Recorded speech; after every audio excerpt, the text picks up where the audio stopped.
Mjumbe maalumu wa Rais wa Jamhuri ya Muungano wa Tanzania Dr. Samia Suluhu Hassan, Mheshimiwa Jakaya Mrisho Kikwete amehitimisha ziara yake kwa kukutana na Rais wa Burkina Faso Mheshimiwa Captain Ibrahim Traore.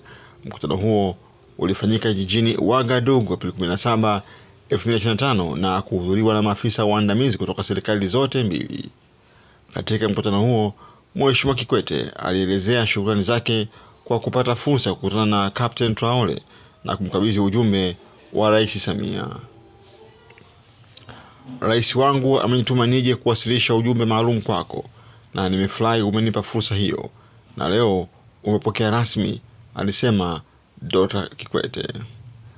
Dr. Kikwete aliwasilisha salamu za Rais Samia kuhusu umuhimu wa kuimarisha ushirikiano baina ya nchi za Afrika, hususan kubadilishana uzoefu ili kwa pamoja Afrika iweze kuendeleza rasilimali zake kwa faida ya watu wa bara lao. Lisungu David Kambona, Diplomatic Media, Dar es Salaam.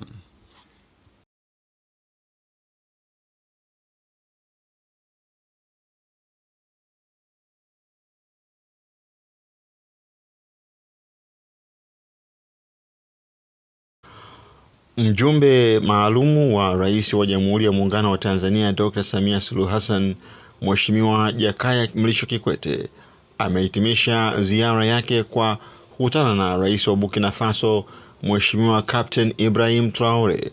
Mkutano huo ulifanyika jijini Ouagadougou Aprili 17, 2025 na kuhudhuriwa na maafisa waandamizi kutoka serikali zote mbili. Katika mkutano huo, Mheshimiwa Kikwete alielezea shukrani zake kwa kupata fursa ya kukutana na Captain Traore na kumkabidhi ujumbe wa Rais Samia. Rais wangu amenituma nije kuwasilisha ujumbe maalum kwako na nimefurahi umenipa fursa hiyo na leo umepokea rasmi, alisema Dr. Kikwete. Dr. Kikwete aliwasilisha salamu za Rais Samia kuhusu umuhimu wa kuimarisha ushirikiano baina ya nchi za Afrika, hususan kubadilishana uzoefu ili kwa pamoja Afrika iweze kuendeleza rasilimali zake kwa faida ya watu wa bara lao. Lisungu David Kambona, Diplomatic Media, Dar es Salaam.